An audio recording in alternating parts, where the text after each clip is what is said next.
Hello everyone and welcome back to my YouTube channel. It's me, SillySimmer, and on today's speed build we are going to be renovating an apartment. This apartment is 1321 Chic Street. This is a needs TLC apartment, needs tender love and care. It basically means there's some stains everywhere and you'll see a little dead body outline, which is a pretty cool feature in the living room. Anyway, so this renovation, I was trying to do a very good, modern kind of take to this. So I imagine, I did build a little bit of a sim really fast just to, envision what I wanted. I was imagining, a young mother who's a single mom just with her one daughter. And that's basically what I went with this build.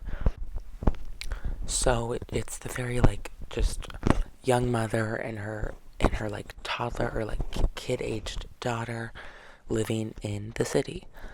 And so I rolled with that for my build, and I wanted it to be modern because I imagined that the single mom's job is maybe a fashion designer or an interior designer or something involving design and fashion, because I made her pretty fashionable.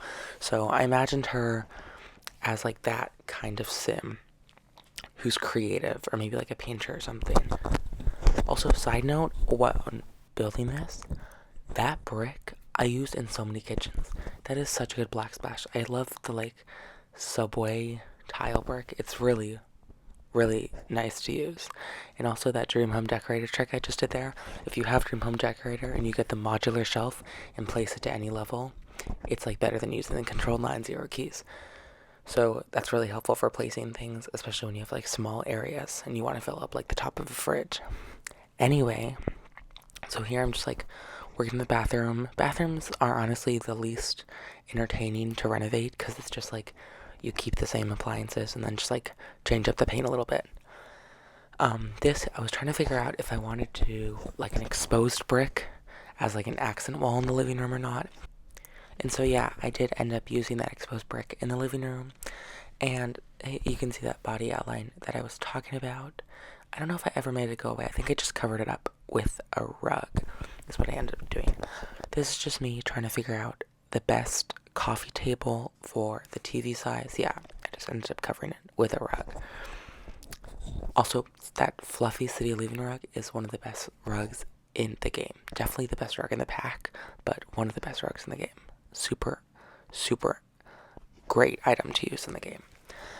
Anyway, so this is just me. I love this tiny living table trick. If you want a coffee table that's bigger than one, you take one and you size it down and it looks like they fit together perfectly. And as we're watching this build, you see me doing lots of those tricks like that Dream Home Decorator one. Can we just take a moment to appreciate how great Sims 4 TikTok is?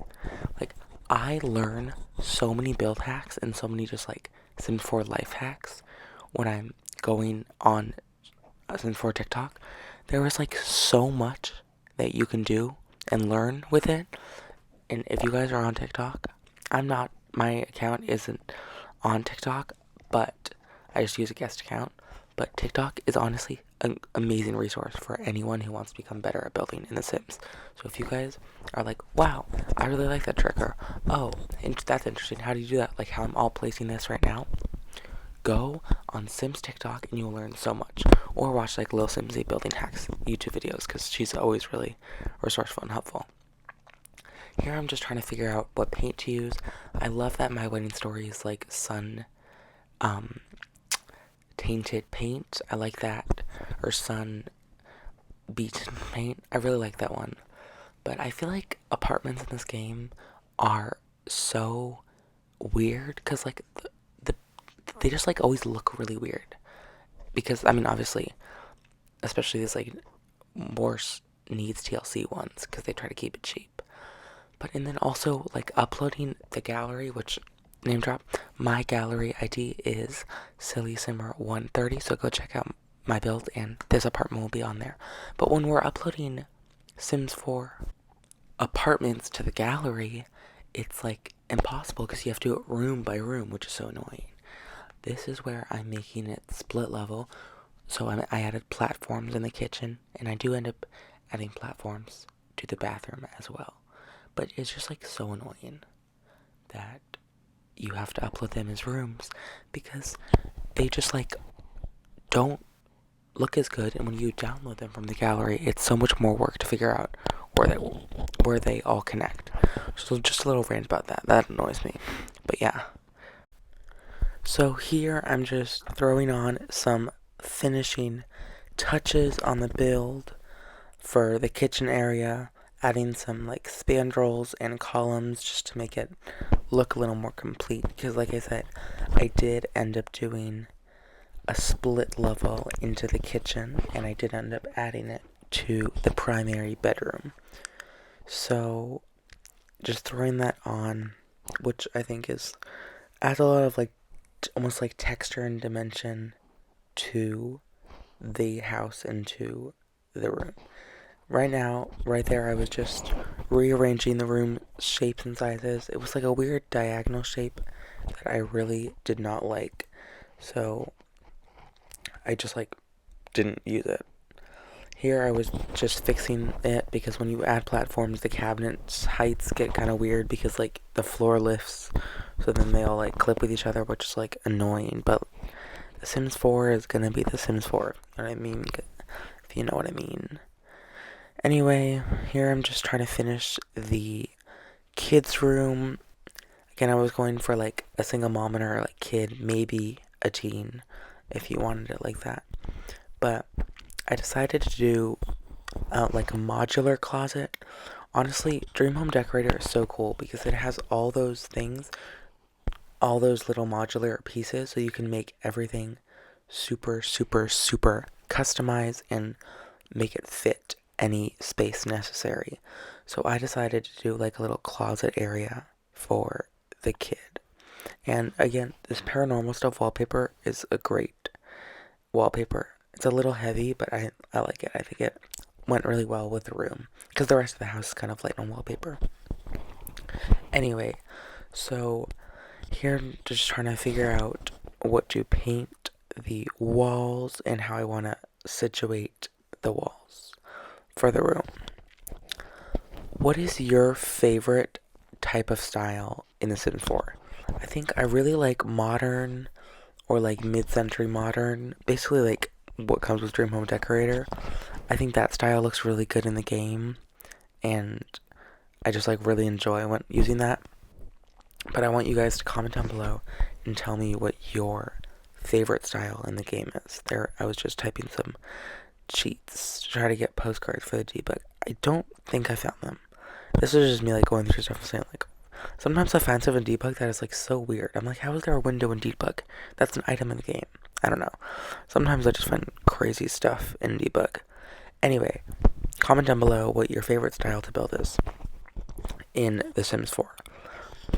And then also, guys, I want to know if you are okay with me using CC or not. You prefer I wouldn't, so you could download my stuff easier, because I haven't been using CC in any of the builds that I've been doing on YouTube, because I want you guys to be able to download them pretty easily if you want them, because I put a lot of work into them, and it's nice to see people appreciating it and like using it in their everyday gameplay.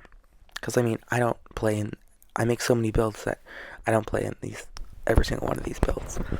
The like my own gameplay, like my legacy house for my legacy challenge, yeah, I do use CC because I have it in my game. But comment down below and just tell me how you guys feel about me using CC, because I do want to know if you guys would be okay with it, or if you want me to like create a little link tree where I show you all the CC that I have, or I could do a video where we go CC shopping. I use CC on all of my Sims. Every one of my Sims always has CC, because honestly, Sims 4 cast is fine, but you can't really make pretty Sims without CC. So I always use Sims 4CC on my Sims, and then occasionally I use Build CC on my personal gameplay. As you can see, I have some Build CC in my catalog, but I don't use it. I don't use it for most of the speed builds that I do. Every once in a while I'm like, ugh, I kind of want to use this glitter piece, but no, I shouldn't because I'm making a video for YouTube and people are going to want to download this house. So I'm like, no. And then for some reason my game froze right here. It was really annoying. But yeah, my game froze for a second right there. It's fine though. I was able to get it back. And this room, I really was going for more of like a modern look. I want it to be like glamorous. I mean, obviously that's why I used a lot of the stuff from the Vintage Glamour stuff pack, which is an underrated pack. People are never like nice to it, and I'm like, it came with vanity, so you can do makeup in game, and it came with butlers, which I think is really cool, like a better maid basically. I don't use them in all my like normal gameplay, obviously, because they like cost a lot of money, and my Sims are never that rich because I spend all my money on builds. But I really did enjoy making it like a pretty glamorous and extravagant room for this primary bedroom. I just really liked how nice and luxurious that I was able to make the room. So here, just still working on getting all the right swatches and all the right items in the primary bedroom to make it that ideal look. Honestly, stuff packs are so underrated, like all of them are. And I'm really sad that The Sims has stopped making stuff packs to make kits. Because I like stuff packs. Like, Tiny Living was a great stuff pack that gave a lot of good items that I use in a lot of builds. Like those coffee tables right there are from Tiny Living, and that couch are from Tiny Living. And then Nifty Ninny, another great pack with really fun gameplay, especially, not to stereotype who knits, but especially elders. It's always really fun to play with knitting for your elder Sims. Right here, for some reason, the rug was glitching out and I wasn't able to like click on it, but I was fine with the placement, so I just left it. But yeah, so, and then they made paranormal stuff, which is another great pack, and you can see I put the paranormal chair in the build in this bedroom. So they started, the last 3 stuff packs they made were like the best stuff packs they've ever made before, and then for some reason they just stopped making them and did kits. And like, I only own one kit. I own the Desert Lux one because I got it for free. I'm not gonna pay $5 for like a third of what a stuff pack has. I don't know, I just didn't like it. This is me just trying to like figure out how I want to do the platforms. I ended up going with like an open entrance to the bedroom because I was like, yeah, a door's fine, but like, it didn't seem necessary to have a door into the bedroom when the apartment was like small. I wanted to have more of an open floor plan. So I just threw some stairs on there, some spandrels and columns, and really just try to finish it up with some like skill building items, like this easel that I threw in at the last minute. Anyways, I hope you guys enjoyed this apartment renovation. Go check out this on my Sims gallery, which is SillySimmer130, and I will see you guys in the next video. Do not forget to like, comment, and subscribe, and hit that notification bell so you never miss when I post a new Sims YouTube video. Anyway, bye guys, and I'll see you next Monday.